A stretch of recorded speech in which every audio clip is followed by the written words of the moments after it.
Family and friends, as we prepare for the service, I'd like to make several announcements, if I may. If you are a driver to the cars, we do ask during procession you have your headlights and four-way flashers on. If you're a pallbearer, after family is dismissed from the back row forward, friends and family, pallbearers can get families settled in the cars, and then we're going to ask pallbearers to gather and wait for us in the front hallway. If you have a cell phone, please have it in silent mode during worship time. At this time, most of it's going to be memories and thoughts from family and friends, but I want to open it up, if I may, dealing with a poem that's called Memories. And then maybe that would just kind of trigger some other memories that are out there that you would like to share. At the rising sun and it is going down, we remember her. At the blowing of the wind and in the chill of winter, we remember her. At the opening of the buds and in the rebirth of spring, we remember her. At the blueness of the skies and in the warmth of summer, we remember Debbie. At the rustling of the leaves and in the beauty of autumn, we remember her. At the beginning of the year and when it ends, we remember her. As long as we live, Debbie too will live, for she is now a part of us as we remember her. When we are weary and in need of strength, we remember her. When we are lost and sick at heart, we remember her. When we have decisions that are difficult to make, we remember her. When we have joy we crave to share, we remember her. When we have achievements that are based on hers, we remember her. For as long as we live, Debbie too will live, for she is now a part of us as we remember her. I'm just going to open it up to family and friends.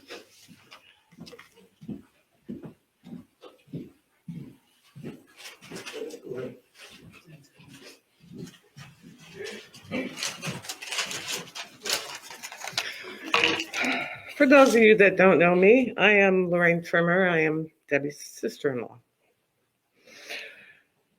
I met Debbie 28 years ago when I started dating her brother, Larry.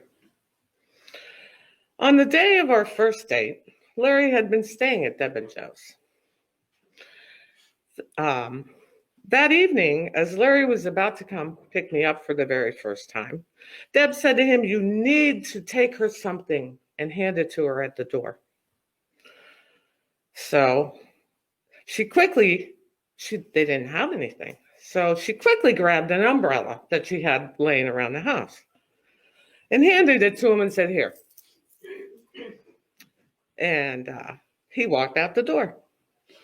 Larry did what Deb told him and handed me the umbrella. Meanwhile, it was mid-January and snowing.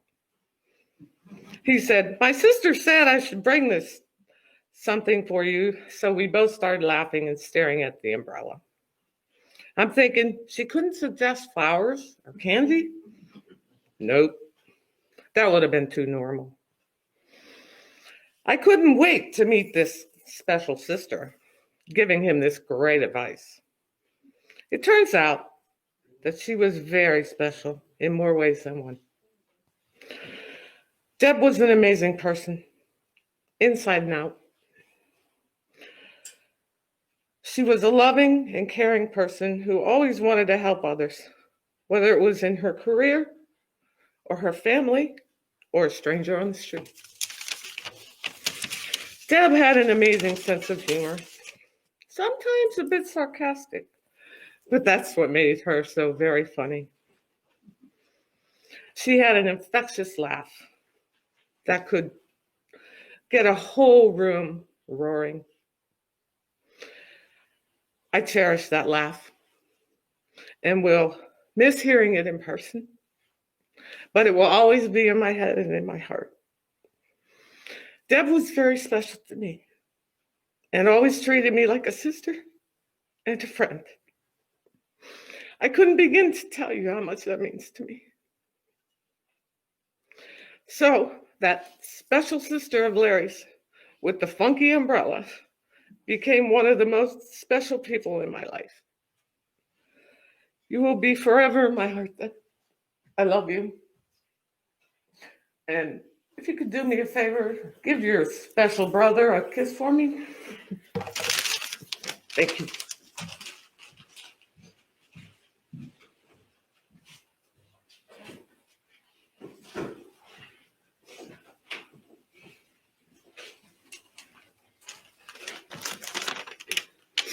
Mine's short. Deb would appreciate that.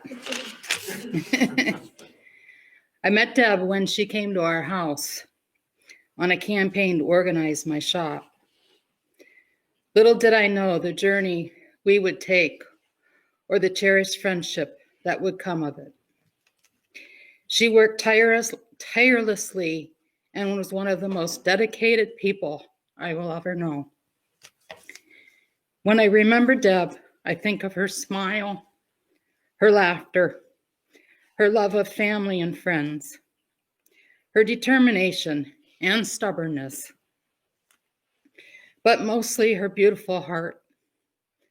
Although in the physical grew weak, was one of the strongest and most spiritual hearts I knew. Be at peace, my dear friend. You will be missed. I love you.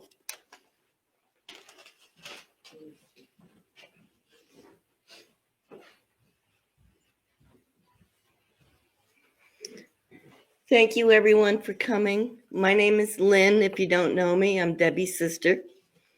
Debbie was one of 6 kids and the smallest of us all. However, if you knew her at all, you know that she was not small at heart at all. She was the fiercest trimmer probably of all of us. And that's saying a lot because we're all bulldogs in this family. So I just wanted to let you know that there is one thing that Debbie had done. She had a series of health issues over the years, and she always had the best sense of humor. So I wanted to give you an example of that. I have a list that I'd like to read to you about Debbie's things that she is grateful for. So if I could get my iPad on, bear with me a second here. I'd like to read that to you and tell me if you agree with her sense of humor.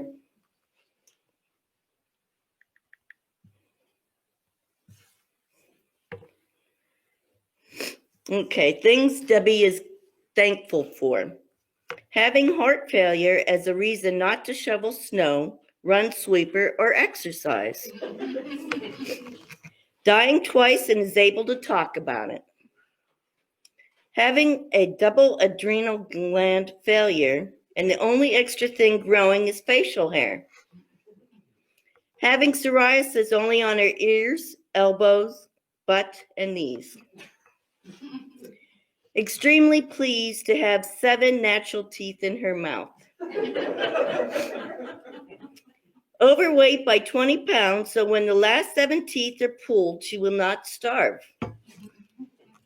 After 40 years of smoking, she is able to smoke 3 packs a day. Only lost 75% breathing capability because of smoking.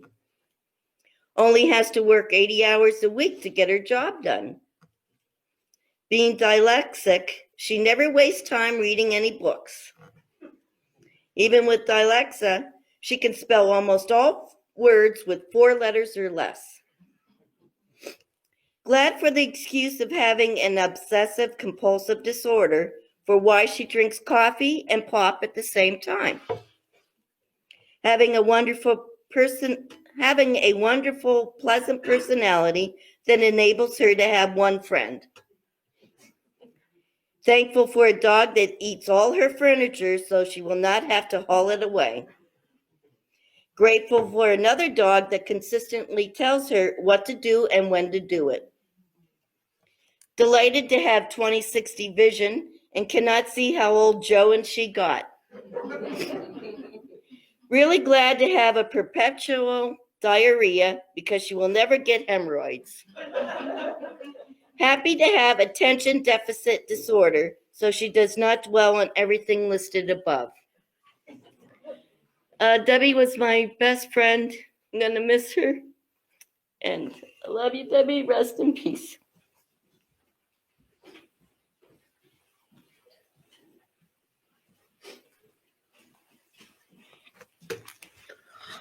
Hello, my name is Juanita Gregory. I am Joe and Deb's neighbor. I live exact across the street. I always go check on them and see how they're doing. I've been knowing Joe and Debbie for 16 years. They watch my children grow up. This is my daughter, my oldest daughter. This is Deb's favorite. Oh, she just loves her. That's my youngest daughter back there. Her name is Jayana. I have 2 sons. Of course, you know, men, boys. They're older, but they couldn't come. They don't like to do funerals. And my father, Joe and Deb, my father is the one who did the parking, the little, the driveway for them. My father did that. Joe and Deb are family to us. We love them. Wasn't nothing they wouldn't do to help me or my children or anything we needed or whatever it was. Deb had the biggest heart. We was so close because we both were short, but we like feisty people.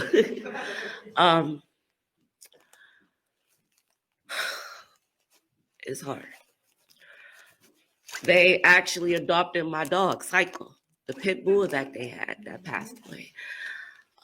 We were going to get rid of them because we couldn't, with timing and work and everything, we couldn't take care of them. And at first, Deb and Joe didn't like, oh, he's so vicious. He's going to bite the kids. They were so worried about him biting the kids. I'm like, no, he's a good dog. We don't teach him to be vicious. So when we was going to have to give him away because we couldn't keep him, they opt out to keep him for us. They said, oh, we'll help you take care of him and everything. And they did that up until the time he had left from here. My family and I will forever be grateful for Deb and Joe. We love them. You are our family. We love Deb. And we're going to definitely miss her. We are. And I had this flower made personally for her. It says neighbor. I would like this to go with her, if that's okay. You want something you want to say? Yeah. Well, I'm the naggy one. I always ask Deb for everything.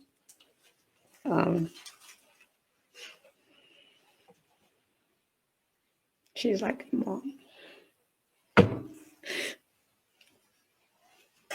I mean, I knew that, they were going to go one day because they were getting old, but didn't know it was going to be that soon. But she took care of me when my mom didn't have anything, She bought me things. I still got my sewing machine that she got me. I still got my homecoming dress that she bought me. It's just going to be hard because I just had asked about them. I asked about them all the time, But I feel like I should have come and visit myself. I just got older and moved on from the area. But I will always miss Deb and love Deb. And I'm thankful for everything she did for me when I didn't have it.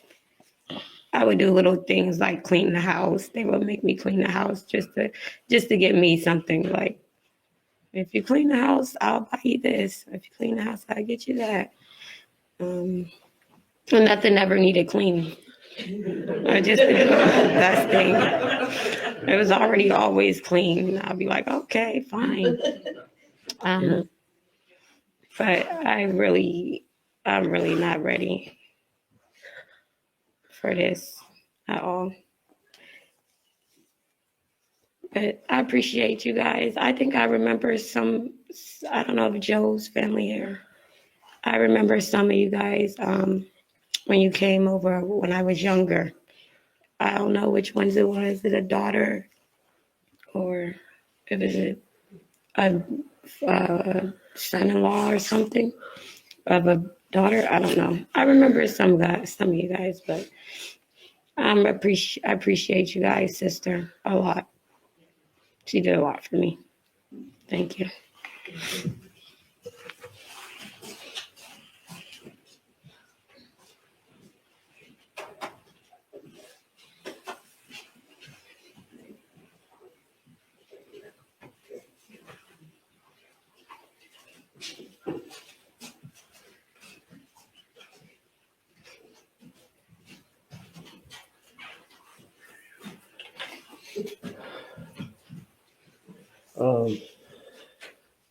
You shit. My name is Andrew Dinkleman, and I came up from Pittsburgh, so I had a lot to think about and reminisce about, and it's hard to put it all in one package. And the fact that Deb's characteristic of being so small physically, she had no boundaries when it came to her own virtues of being generous and being kind or being challenging of other people or wanting to fight for the good cause. She certainly punched well above her weight class. I first met her when I was hired into the union, United Electrical Workers, and I got to know her and briefly, and that started a long friendship for over 20 years. And I can say that I was a part of several of her previous deaths. There was one in which we're sitting at bargaining in Ohio, and we're across the table from the lawyers, and we're at a point where we're arguing over the word and we were befuddled. I'm looking at her. I was very new at the job, but she was not. So I looked up to her in terms of her experience, and she's looking back at me going, I don't know what to do with that. I've never heard of that before. In terms of the lawyer arguing whether we should have the word and in the sentence in the contract. We proceeded to go home, and that's when she had one of her first, I don't know if it was a heart attack or it was heart failure, but she ended up going to the hospital after that, and she fought back every time on that. And what I remember about this is that she didn't allow the current circumstances to limit her and her ability to share her sense of humor, her mindfulness of wanting to help others and making sure other people helped themselves. She was always a big believer in making sure that if the opportunity presents itself to help somebody grow and become better, become more of a person that they ought to be, that she would encourage that. And she always figured out a path to do that. And that's such a talent. And I've really respected her so much that when I moved from Ohio after working for the union for a couple of years, I relocated to Boston, and I went through a divorce. I was married and got divorced while I was in Boston, and I made the decision that I wanted to still work for the union just a little while longer before I decide what I'm going to do next. But I couldn't stay in Boston. So I decided to move back to Erie. I wasn't living in Erie, but I wanted to move to Erie so I could work with them.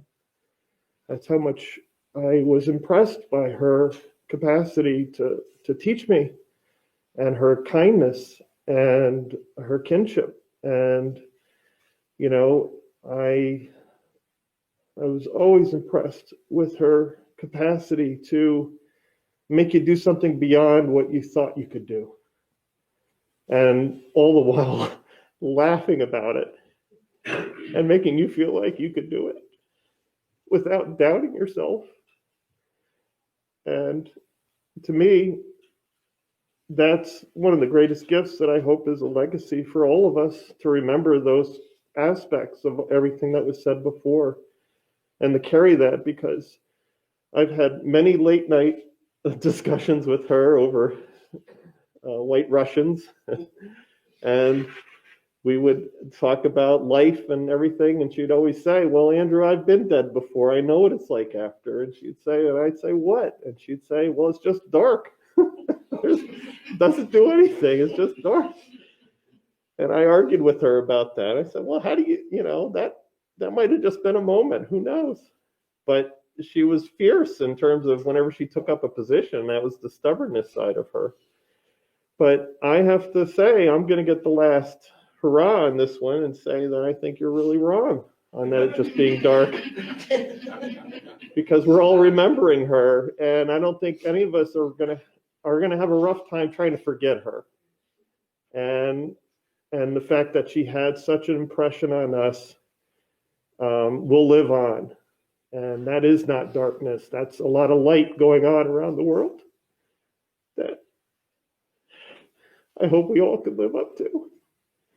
So I said I was going to do this because she promised me she was going to do it at my funeral. That I said we were going to have a moment of silence so that she can give out one last flatulent blast from her ass. So if we can have a moment of silence and see if she does that. You asshole.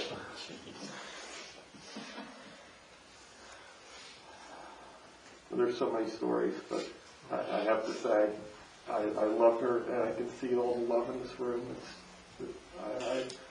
I wish I can follow in her footsteps and film beyond that. I hope all of you can too.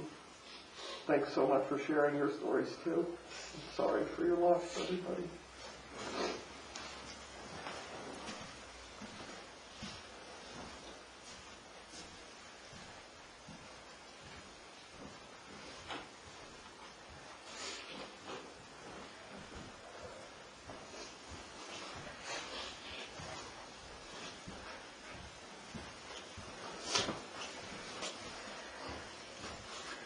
Hi, I'm Marilyn. I'm Deb's friend and union sister.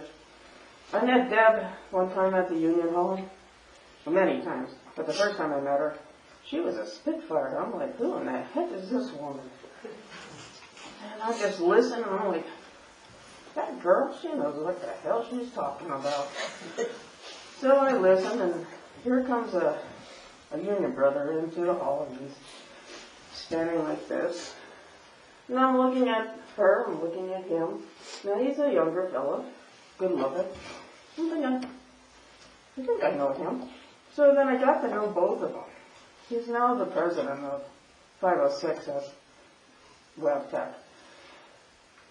But the unity that those two taught people every month, once a month, they would come over and have certain classes, and I learned so much. We had over 3,000 people there in the shop area, and they would go da-da-da-da-da-da. I said, why don't you go to a meeting once in a while? Listen to Deb Gornall. You'll learn something, for God's sake. Yeah. No, yeah. They would have learned so much. Just like the rest of you, family and friends. No matter what it was, you learned something from her. Yes, I'm definitely going to miss her. We tried to get together. Doggone COVID. I have a beautiful deck. She was going to come over, and something happened. I think it was on my side of the thing that it didn't happen, but we didn't get together. Joe, Debbie, my wife and I would go to the club, have dinner, see each other, laugh, have a couple drinks, sign in, and leave. That, those are small things that you really appreciate. And that girl, love you, Deb. I'm going to miss you. And I just want to end it with, when somebody you love becomes a memory, the memory becomes a treasure. So, sister.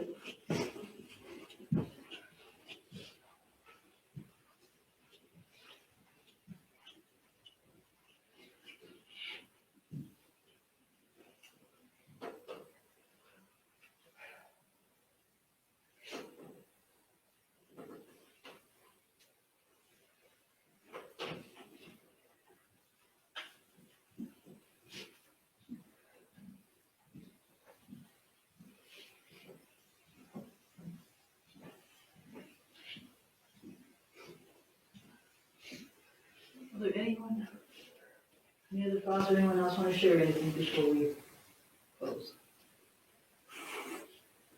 Family and friends, thank you for sharing. At this time, we're going to give you the opportunity to step forward from the back row forward to pay respects. Again, those that are going to participate as pallbearers, we will ask that you gather into the hallway once you get family settled. Thank you.